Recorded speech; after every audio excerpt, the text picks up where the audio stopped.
toughest conference, if not the toughest conference in college basketball. I personally am honored to be the head coach at a prestigious university, the University of Michigan men's basketball. So if any of you have any questions today, please feel free. I'm here to answer them, and we're going to have some fun with this.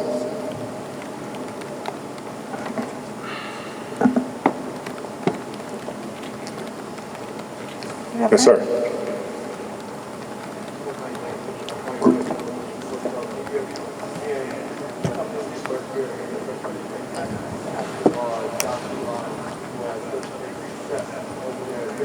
Right. Bring this brand of basketball to Michigan and to have them playing with the intensity that they do.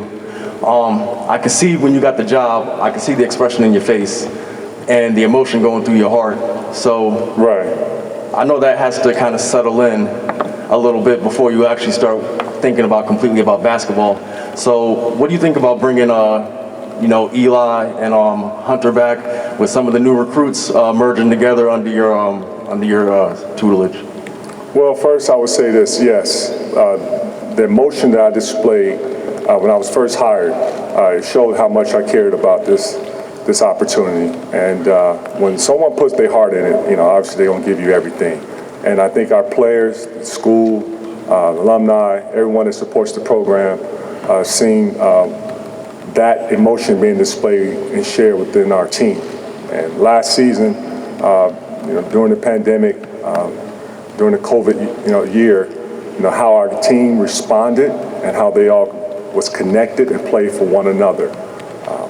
It was beautiful. It was inspiring to watch. I learned a lot from that group. I commend them for all the testing that they had to go through, to still buy into the vision, to stay locked in on the main thing being the main thing, but at the same time, with all that, having fun.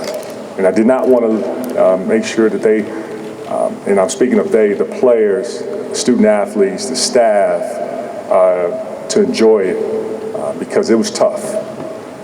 Now, with Eli coming back, Hunter returning as well, and then we also have Brandon Johns, Adrian Nunez, and then a mixture of some newcomers as far as freshmen, as well as some sophomores like Terrence Williams Jr., Zeb Jackson, and Jace Howard.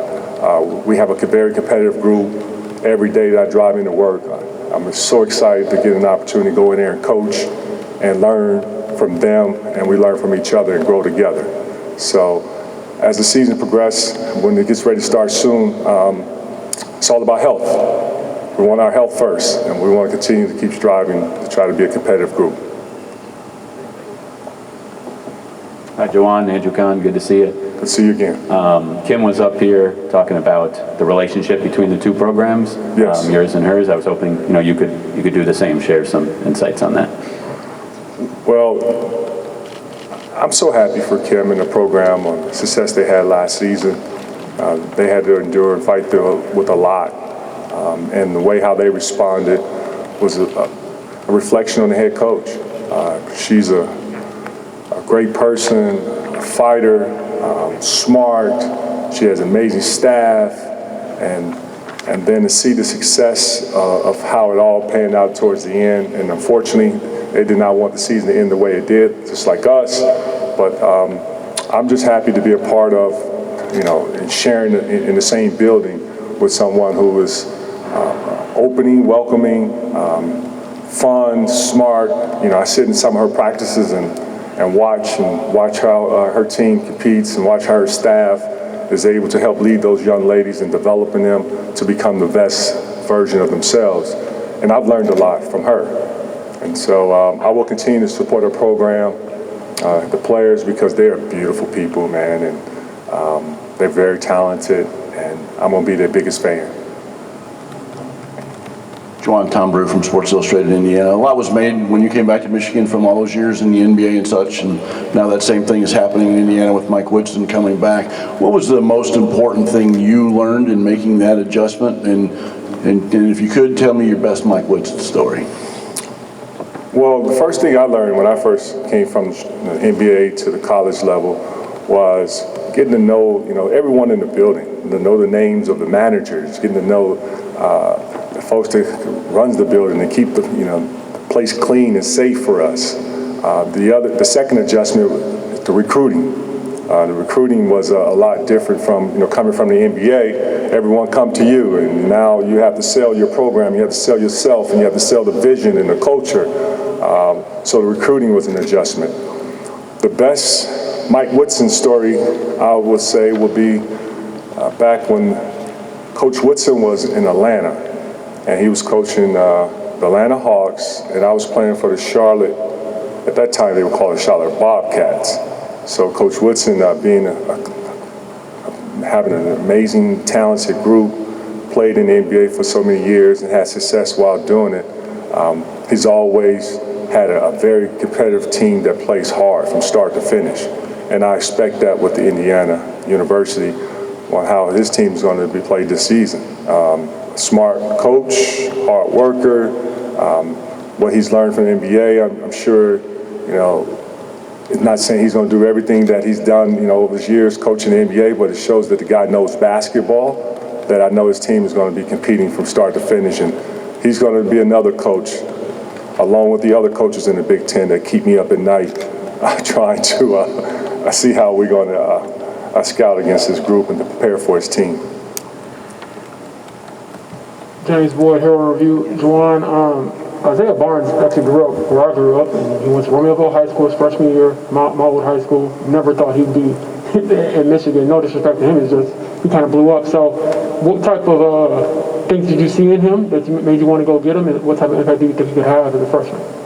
Well, I'll first start with the person. I was impressed with getting to know him and his family, as far as what the high character individual he is, being a great student, his knowledge for the game of basketball, and then I got to know more about his pedigree, on where he come from, spending some time in, like you just touched on, the Romeoville area, as well as the Chicago area.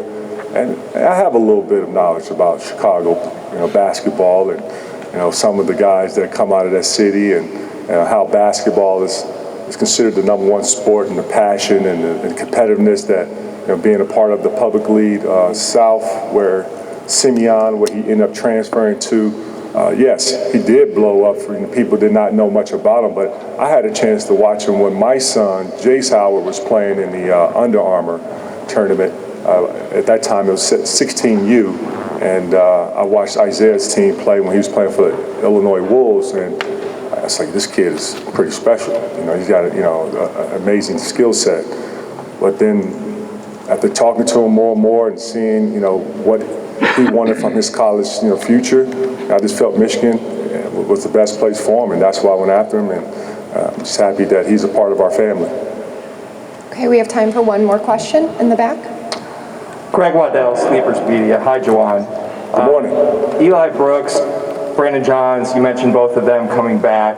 I look around the country and I see attrition at a level higher than it's really ever been, yet your program seems to retain players despite bringing in such a vaunted recruiting class, despite bringing in transfers. What is it about your program that seems to get players to want to stick around and compete?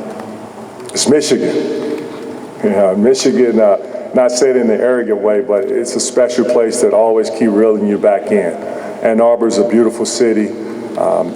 The Michigan Block M, it never gets old to all of us. The energy that you go into the building, and this building I'm speaking of is the Michigan Stadium, and watching a football game with 115,000 plus there cheering on, Coach Harbaugh's team, and then you have the Michigan education. That speaks, volumes in a lot of ways. Top 10 and law school, top 10 in the Ross Business School. Ross actually is top 3, and you can go on and on and on. And you talk about Michigan athletics. A guy by the name of our athletic director, Ward Manuel, has done an amazing job with his leadership and finding fine coaches in every program that find ways to really help and care for our young, student athletes in a lot of ways to help them become, powerful young men and women that they can do great things. And Eli and many others have trusted that vision. And we just hope that we can continue to get more Eli Brooks of the world a part of the University of Michigan family. Thank you so much for your time today, Coach. Good luck this season.